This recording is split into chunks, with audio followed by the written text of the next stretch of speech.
Lavengro by George Borrow, Chapter 8. Meanwhile, I had become a daring cragsman, a character to which an English lad has seldom opportunities of aspiring, for in England there are neither crags nor mountains. Of these, however, as is well known, there is no lack in Scotland, and the habits of individuals are invariably in harmony with the country in which they dwell. The Scotch are expert climbers, and I was now a Scot in most things, particularly in language. The castle in which I dwelt stood upon a rock, a bold and craggy one, which at first sight would seem to bid defiance to any feat save those of goats and chamois. But patience and perseverance generally enable mankind to overcome things which at first sight appear impossible. Indeed, what is there above man's exertions? Unwearied determination will enable him to run with the horse, to swim with the fish, and assuredly to compete with the chamois and the goat in agility and sureness of foot. To scale the rock was merely child's play for the Edinburgh callants. It was my own favourite diversion. I soon found that the rock contained all manner of strange crypts, crannies, and recesses, where owls nestled, and the weasel brought forth her young. Here and there were small natural platforms, overgrown with long grass and various kinds of plants, where the climber, if so disposed, could stretch himself, and either give his eyes to sleep or his mind to thought. For capital places were these same platforms, either for repose or meditation. The boldest features of the rock are descried on the northern side, where, after shelving down gently from the wall for some distance, it terminates abruptly in a precipice, black and horrible, of some 300 feet at least, as if the axe of nature had been here employed, cutting sheer down and leaving behind neither excrescence nor spur. A dizzy precipice it is, assimilating much to those so frequent in the flinty hills of northern Africa, and exhibiting some distant resemblance to that of Gibraltar, towering in its horridness above the neutral ground. It was now holiday time, and having nothing particular wherewith to occupy myself, I not unfrequently passed the greater part of the day upon the rocks. Once, after scaling the western crags, and creeping round a sharp angle of the wall overhung by a kind of watchtower, I found myself on the northern side, still keeping close to the wall. I was proceeding onward, for I was bent upon a long excursion which should embrace half the circuit of the castle, when suddenly my eye was attracted by the appearance of something red far below me. I stopped short, and, looking fixedly upon it, perceived that it was a human being in a kind of red jacket, seated on the extreme verge of the precipice, which I have already made a faint attempt to describe. Wondering who it could be, I shouted, but it took not the slightest notice, remaining as immovable as the rock on which it sat. I should never have thought of going near that edge, said I to myself. However, as you have done it, why should not I? And I should like to know who you are. So I commenced the descent of the rock, but with great care, for I had as yet never been in a situation so dangerous. A slight moisture exuded from the palms of my hands, my nerves were tingling, and my brain was somewhat dizzy. And now I had arrived within a few yards of the figure, and had recognized it. It was the wild drummer, who had turned the tide of battle in the bicker on the castle brae. A small stone which I dislodged now rolled down the rock and tumbled into the abyss close beside him. He turned his head, and after looking at me for a moment somewhat vacantly, he resumed his former attitude. I drew yet nearer to the horrible edge, not close, however, for fear was on me. "What are you thinking of, David?" said I, as I sat behind him and trembled, for I repeat that I was afraid. David Haggett: "I was thinking of Willie Wallace." Myself: "You had better be thinking of yourself, man. A strange place this is to come and think of William Wallace." David Haggett: "Why so? Is not his tower just beneath our feet? Myself. You mean the old ruin by the side of the Norloch, the ugly stained bulk, from the foot of which flows the spring into the dyke where the watercresses grow? David Haggett. Just say, Geordie. Myself. And why were ye thinking of him? The English hanged him long since, as I have heard say. David Haggett. I was thinking what I should wish to be like him.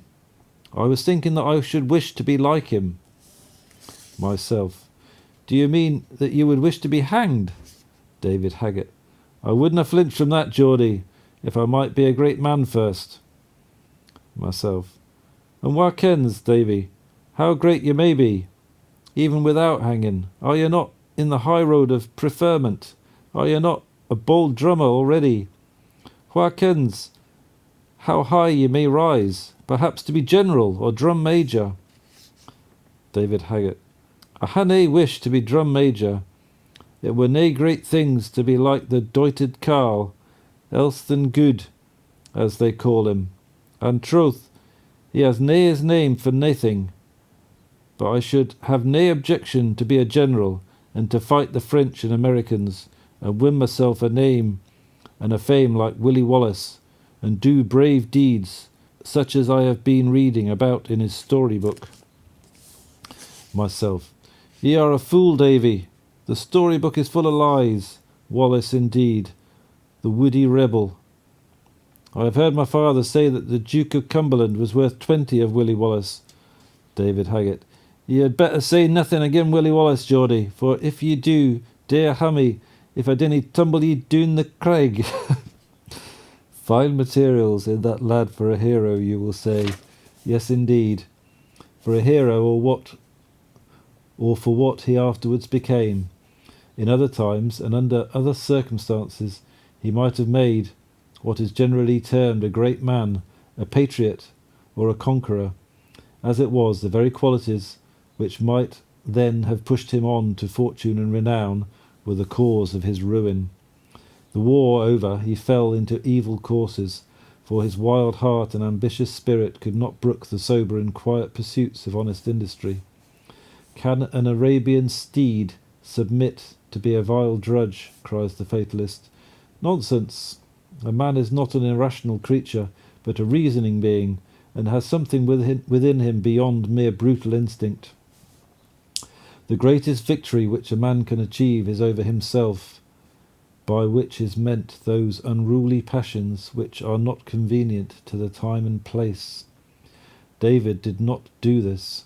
He gave the reins to his wild heart instead of curbing it, and became a robber, and alas, alas, he shed blood, under peculiar circumstances, it is true, and without malice prepense, and for that blood he eventually died, and justly, for it was that of the warden of a prison from which he was escaping, and whom he slew with one blow of his stalwart arm. Tamerlane and Haggett and Tamerlane, both these men were robbers, and of low birth, yet one perished on an ignoble scaffold, and the other died emperor of the world. Is this justice? The ends of the two men were wildly dissimilar, yet what is the intrinsic difference between them? Very great indeed. The one acted according to his lights and his country, not so the other. Tamerlane was a heathen, and acted according to his lights. He was a robber, where all around were robbers, but he became the avenger of God, God's scourge on unjust kings, on the cruel Bajazet, who had plucked out his own brother's eyes. He became to a certain extent the purifier of the East, its regenerator. His equal never was before, nor has it since been seen. Here the wild heart was profitably employed, the wild strength, the teeming brain. Onward, lame one, onward, Tamor, lank Haggett. But peace to thee, poor David. Why should a mortal worm be sitting in judgment over thee? The mighty and just one has already judged thee, and perhaps above thou hast received pardon for thy crimes, which could not be pardoned here below. And now that thy feverish existence has closed, and thy once active form become inanimate dust, thy very memory all but forgotten, I will say a few words about thee, a few words soon also to be forgotten. Thou wast the most extraordinary robber that ever lived within the belt of Britain. Scotland rang with thy exploits, and England too, north of the Humber. Strange deeds also didst thou achieve when, fleeing from justice, thou didst find thyself in the sister isle. Busy wast thou there in town and on Curragh, at fair and racecourse, and also in the solitary place. Ireland thought thee her child, for who spoke her brogue better than thyself? She felt proud of thee, and said, Sure O'Hanlon is come again. What might have been thy fate in the far west of America, whither thou hadst turned thine eye, saying, I will go there and become an honest man. But thou wast not to go there, David. The blood which thou hadst shed in Scotland was to be required of thee. The avenger was at hand, the avenger of blood, seized, manacled, brought back to thy native land, condemned to die. Thou wast left in thy narrow cell, and told to make the most of thy time, for it was short. And there, in thy narrow cell, and thy time so short, thou didst put the crowning stone to thy strange deeds, by that strange history of thyself, penned by thine own hand in thy robber tongue. Thou mightest have been better employed, David, but the ruling passion was strong with thee, even in the jaws of death. Thou mightest have been better employed, but peace be with thee, I repeat, and the Almighty's grace and pardon. End of chapter 8. Like and subscribe for the next chapter.